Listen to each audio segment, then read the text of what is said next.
So welcome everyone to Wellbeing Week in Law. Just by way of introduction, this is something that goes on in America, apparently, Wellbeing Week in Law, and I didn't know about it until quite recently, but I thought it was such a fantastic idea and it was something that we should definitely bring in over here. So this week that we've put together, myself and my speaker friends, is what we could manage in about 3 or 4 weeks. So who knows, maybe by next year there will be something even bigger, which would be fantastic. But welcome everybody, it's fantastic to have you here. So my name's Hannah Beko, and I am going to kick off with today's session, Authenticity, a Lawyer's Superpower. But what I actually wanted to ask you all was how often do you think that you bring your whole self to work? Now, what I mean by that at the moment is obviously not into the office because we've not been going, but how often when you sort of leave the family room or wherever it is in the house and come and sit at your desk and start work, and or when we get back into the office, just have a think about, and by all means pop it in the chat and we'll have a look at it. You know, how often do you think you bring your whole self to work? You know, is it half the time? Is it 100% of the time? Is it, you know, less than 10%? You know, how often do you think you bring all of you, all of who you are as a person, into work with you, versus how much, you know, of yourself do you think that you leave at home? So it'd be interesting to see what people think about that. So why authenticity? Why the topic of authenticity? When I was researching this a couple of years ago before my first presentation on the topic, I came across this quote that it continues to surprise me how many leaders consider themselves one way at home and another way at work. And they even believe that being a leader somehow means acting a part. And then it continues to surprise me that these same leaders are shocked or confused when their employees don't trust them, don't like them, and really want to work elsewhere. Now, what I like about this quote is it brings in all the aspects I think are important about authenticity, about this trust, about this about this getting to know. These are all the ideas that I think are really important when it comes to talking about authenticity. Now, I just wanted to make the point here, because I've mentioned leadership already, which I'm going to come on to talk about as well. This doesn't mean leadership just in a traditional sense of, you know, you're a team leader or you're a boss or anything like that. This is leadership in the wide sense. You know, it could be that, you know, you're involved with the Brownies or the Scouts and you lead there. It could be that you have a secretary or a paralegal. You know, we are all leaders in some, you know, aspects of our lives. So it's leadership in the wider sense that I'm talking about here. So just a very quick introduction for any of you that don't know me. My name is Hannah Beko and I am a commercial property lawyer. I've done that for 15 or so years. For the last 5 years, I've also had a second business, because I'm self-employed as a lawyer. I had a second business called Authentically Speaking, so you can see how passionate I am about the topic. And that is a coaching, training and speaking business which was created for lawyers. It is to coach and train and support lawyers in the legal profession. With all things from stress and anxiety through to, you know, what used to be called soft skills, and I'm trying to avoid the term because I don't like it, because they're actually vital skills, but all the business development, networking, all those sorts of things.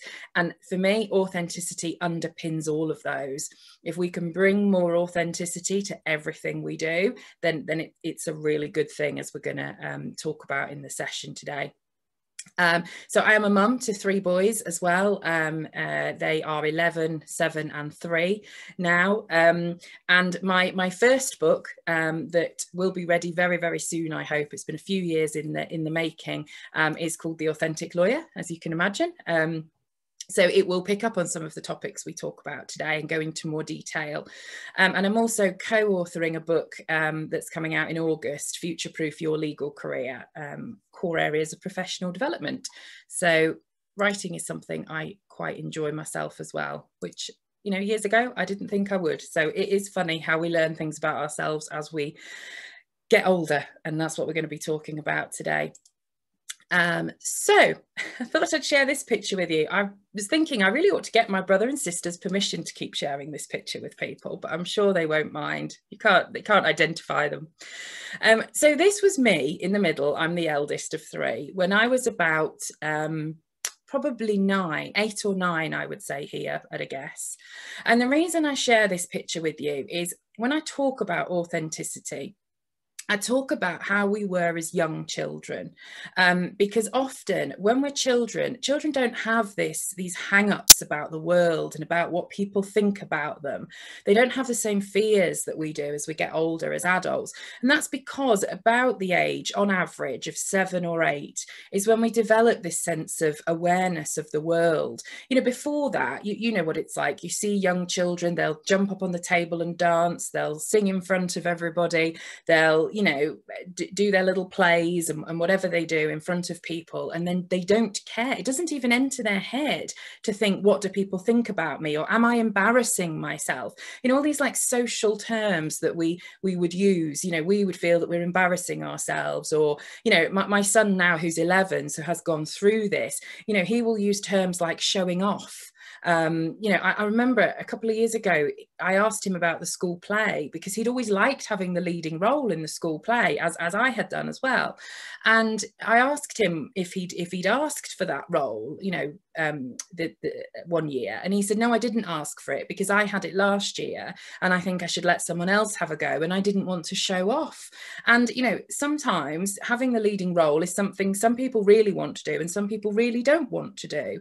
And I think if you're that sort of person who does want it, how do you know, it's this sense of I'm showing off if I go and ask for it. And I see this with the lawyer clients that I work with. You know, they're trying to do business development, they're trying to you know, showcase their skills and talk about themselves, and you can see they feel uncomfortable. You know, oh, if I share this glowing testimonial, does it sound like I'm bragging? Does it sound like I'm showing off? You know, these are things that we've all sort of been brought up with, you know, whether it was directly within our families or whether it was just swimming around us in this sort of societal way that culture does. So the point I'm just trying to make here, and I will come back to it towards the end, is as young children, we are probably our most authentic selves. Now, there are some exceptions to this. You know, not everybody has, you know, an easy childhood, etc. But in general, we're our most authentic selves when we're younger. And it's only when the world starts to impact upon us and we start to worry more about other people's judgment that we start to change our behaviour. So one of the memories I have of around this time is that we used to hire a video camera every summer. My family, in the days before, obviously there were cameras all over our phones, etc. And every time my dad switched on this video camera, I was there in front of it. You know, he was trying to video my brother and sister or the dog or whatever, and every time he switched it on, I was right in front of it, delivering the 6 o'clock news or interviewing the rabbit or whatever it was I was doing. I always wanted to be in front of that camera. And then over the years, as I, you know, went to school, got to high school, we moved house, we moved from the south to the north, which is why you might not be able to work out where my accent comes from, because it's half and half. I was bullied a lot because of the way I spoke. You know, when I moved from the south to Lancashire, they really didn't like my accent when I was at school, and to the point that they wouldn't speak to me. So for about 18 months, 2 years, I was at a school where nobody would speak to me.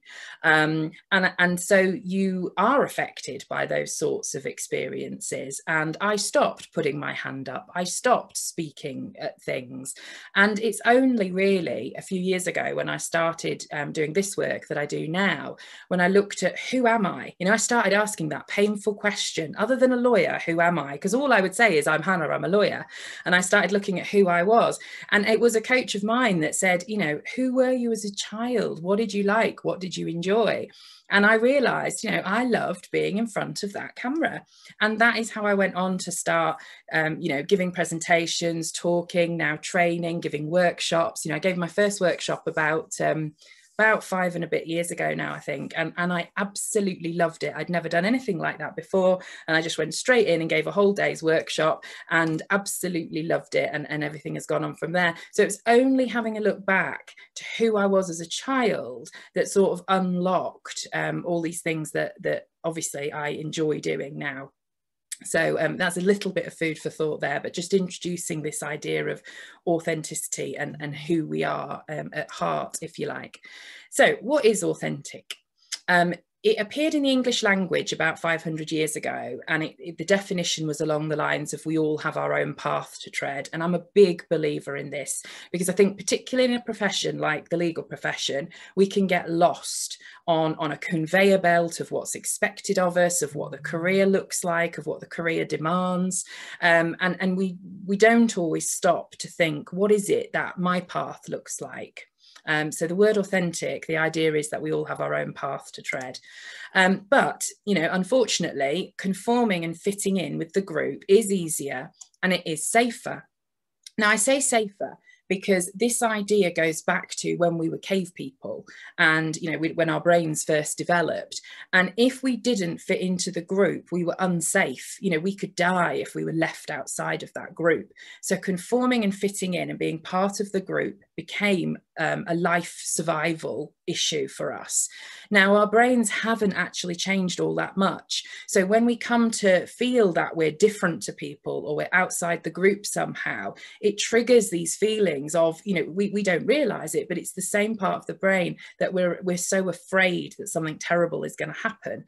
And that's why it's hard to be yourself sometimes. It's hard to feel that you stand out from other people, because fitting in and conforming, as I say, is safer to that part of our brain. So we use what I call character armour, particularly in a profession like ours. And we use this armour out of fear that we're going to be rejected or ridiculed, you know, and character armour is so evident in the law, you know, changed a little bit recently, which is great, especially over the last year. But, you know, you can imagine the archetypal lawyer, what they wear, the suit that they wear. You know, I think for court, it's probably still the same thing, you know, the black suit, etc. So we even have a uniform in the law. This is what lawyers look like. This is the way they talk. This is what they talk about. This is where they go on holiday. You know, all these ideas of what a lawyer is. It's a very sort of typical character, if you like. And we wear that armour to protect us against being rejected, to feel that we're accepted. And also, I think in the early part of our career, we do look up to role models. We do role model other people to try and understand, you know, how we're going to best fit into this career and progress it, etc. So being authentic does involve some courage. It really does, because as I say, it's safer and easier to fit into the group to a point, which I will come on to talk about. So it does take some courage and a willingness to be vulnerable, you know, and vulnerability in lawyers isn't something that's talked about all that often. Again, increasing, which is great. So again, I mentioned leadership, not in just the sense of you're a team leader or you look after people, but in a general sense that we're all role models to someone. We're all, you know, it could be as a parent or a godparent. We're all in that leadership role. So what sort of skills do we want to look for?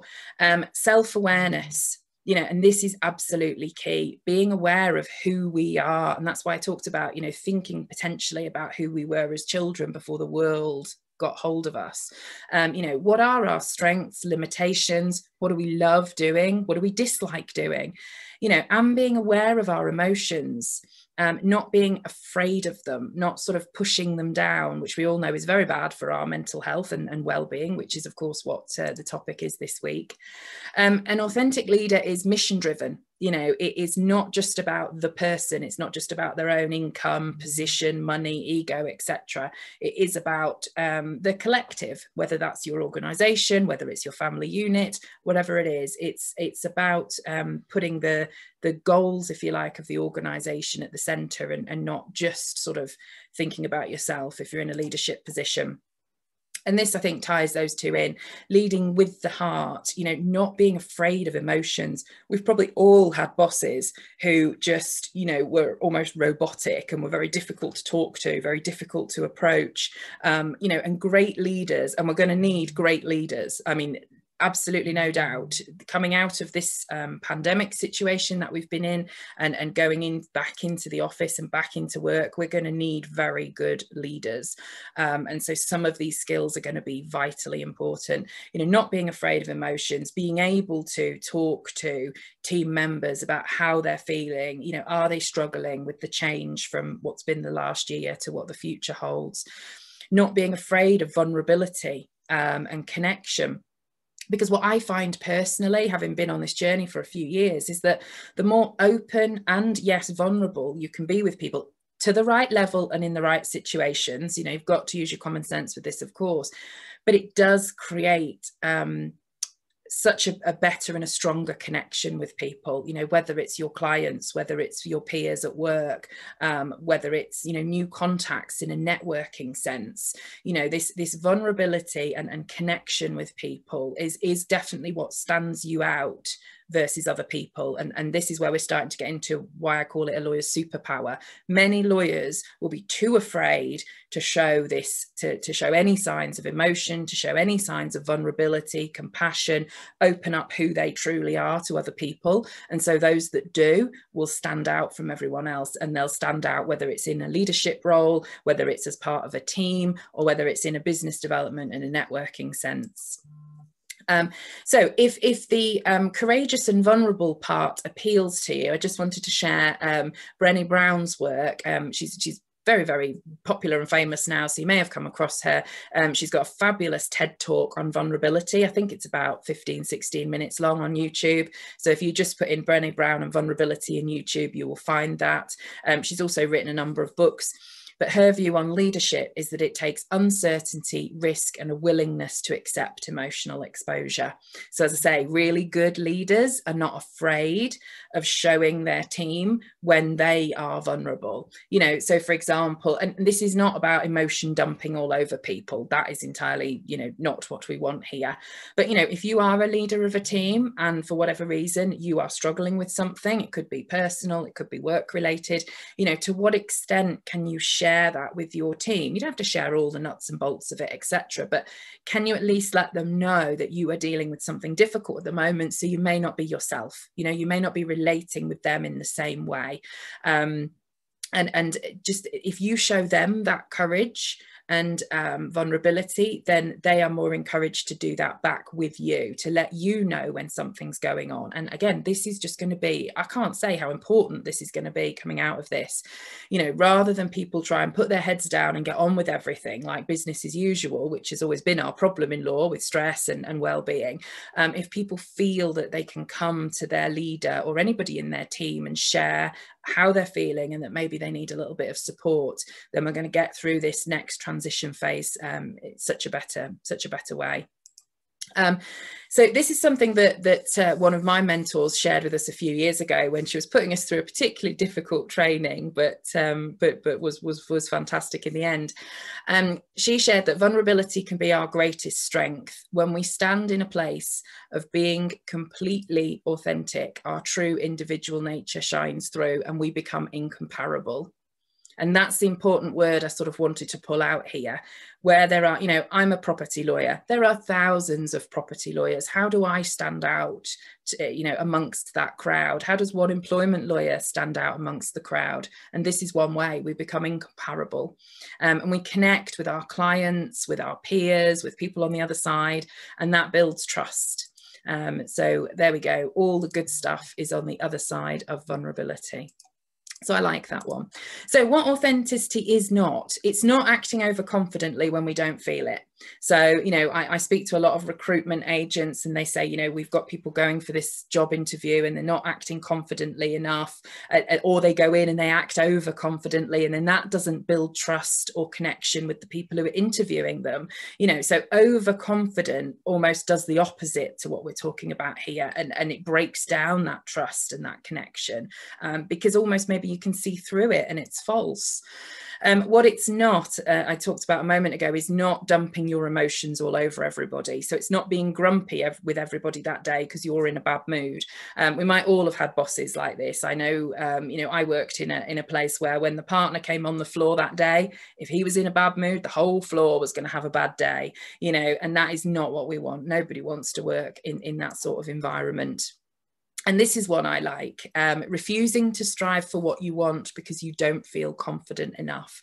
And this is where I work with a lot of my clients on, because, you know, sometimes we do really want something and it's scary and it's outside our comfort zone. But if we really want that thing, then that thing is for us. So, you know, whether it's a promotion, whether it's a new role, whether it's asking if you can go down to 4 days a week because you want to run a Pilates business on the 5th day, whatever it is, you know, it's about identifying what we really want rather than the conveyor belt that we have found ourselves on in the profession, and going after it. You know, that's what authenticity is, I think.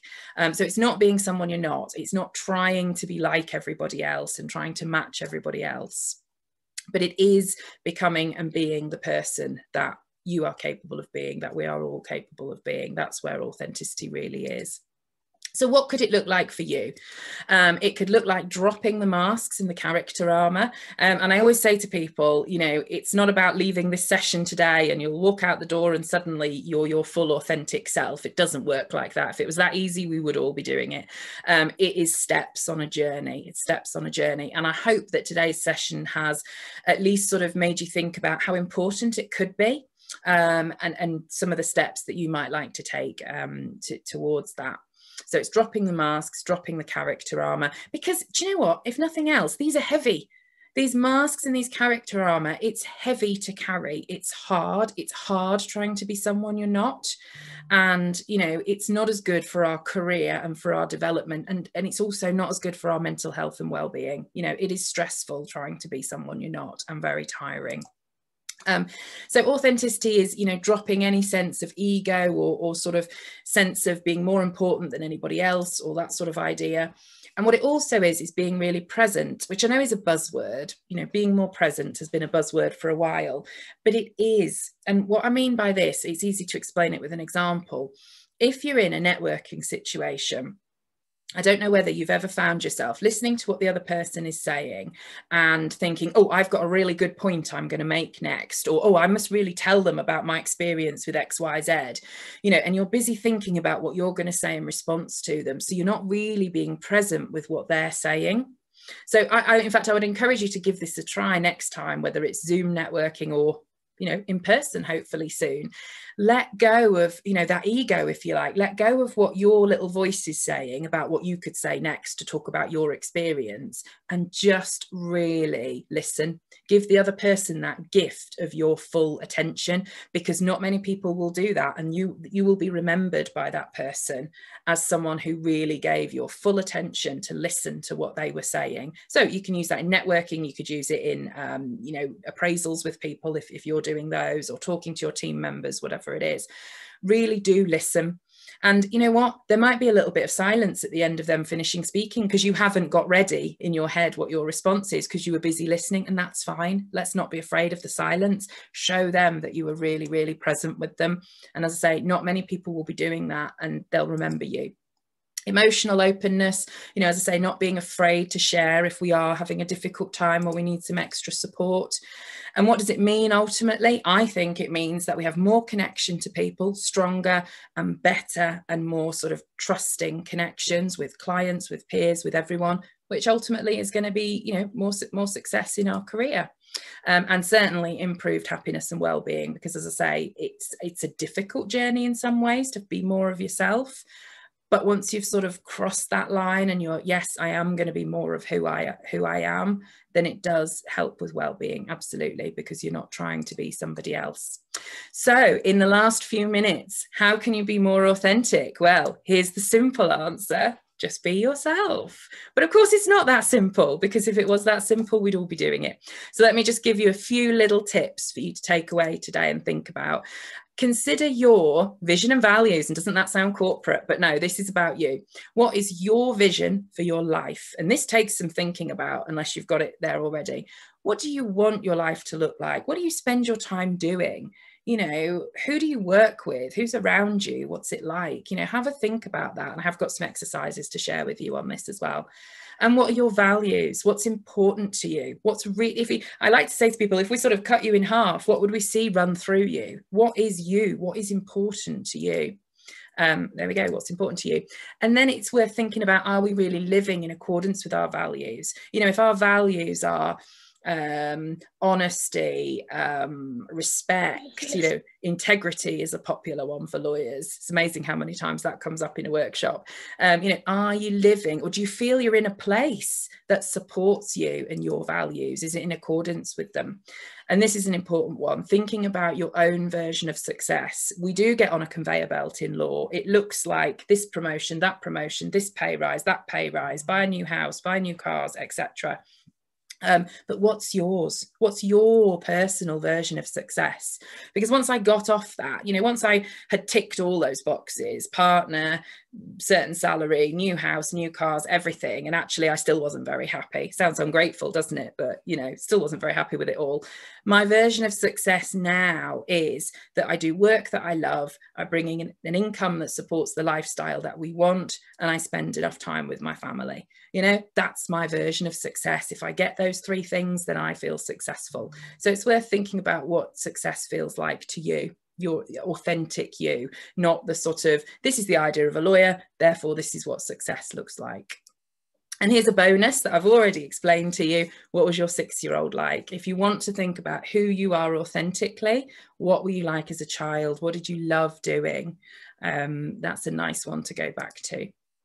So I wanted to leave you in the presentation part with this quote, that authenticity is a key skill, something to be embraced by us and by organisations for the mental health and happiness of all the individuals and the efficiency and productivity of the business. So it works for business and for people inside it, which is why I think it's so powerful as a tool.